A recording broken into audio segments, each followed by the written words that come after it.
semuanya, perkenalkan nama saya Maria Yolanda Lado, mahasiswi Poltekkes Kemenkes Kupang, jurusan Teknologi Laboratorium Medis tingkat 1B. Saya membuat video ini untuk penilaian ujian akhir semester praktek promosi kesehatan. Di sini saya akan menjelaskan dan berbagi sedikit informasi tentang kolesterol.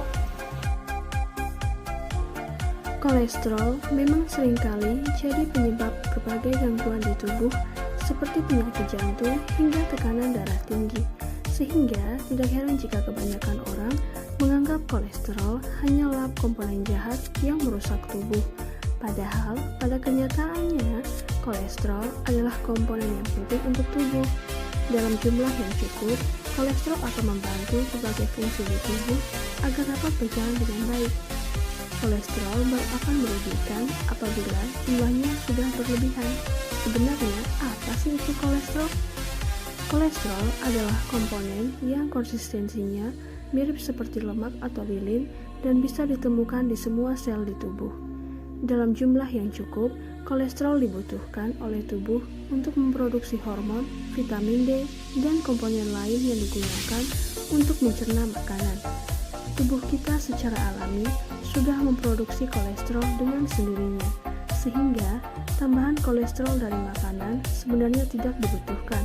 Lagi pula, makanan tinggi kolesterol biasanya kaya akan lemak jenuh yang bisa meningkatkan risiko munculnya berbagai penyakit berbahaya, termasuk serangan jantung.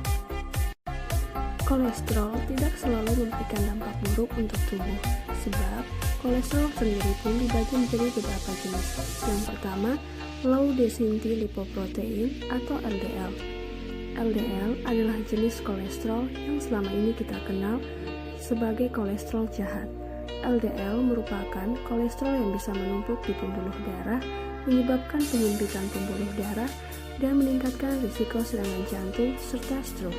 Yang kedua, high density lipoprotein atau HDL.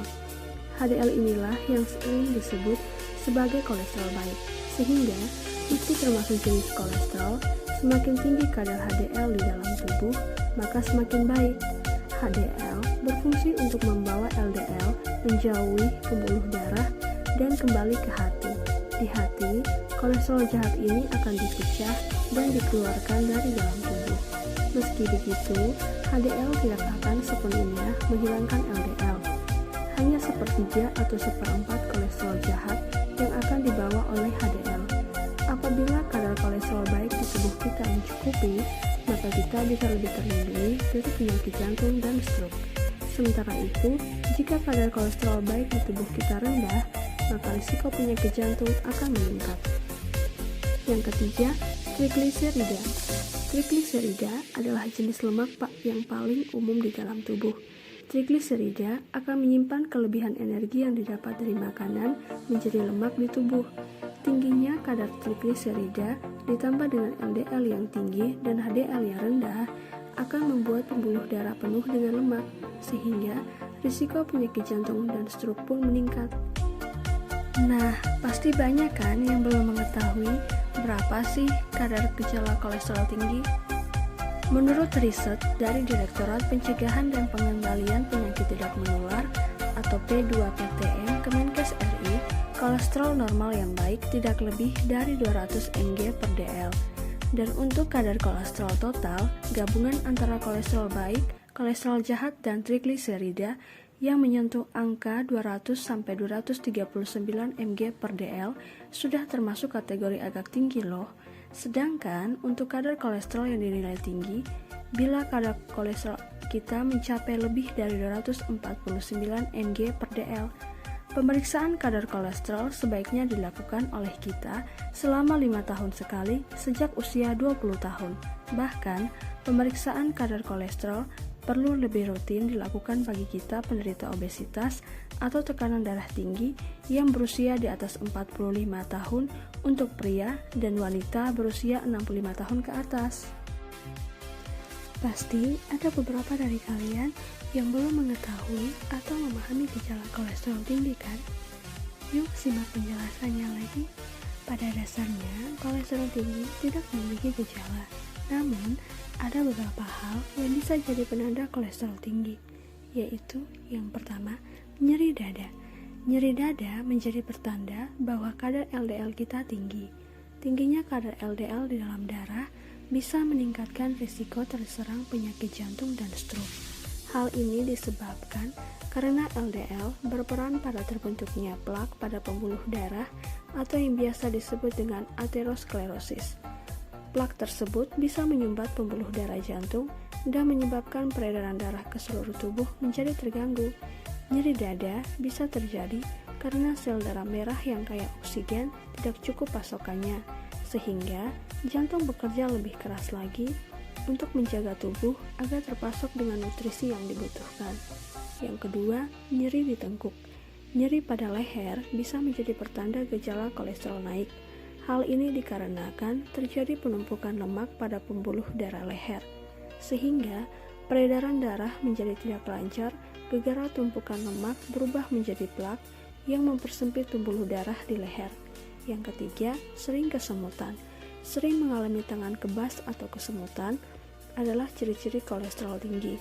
Karena tingginya kolesterol di dalam darah berhubungan dengan gangguan saraf tepi, di mana kolesterol tinggi mengakibatkan peradangan pada saraf yang akhirnya menyebabkan sensasi kesemutan. Yang keempat, mudah lelah dan mengantuk.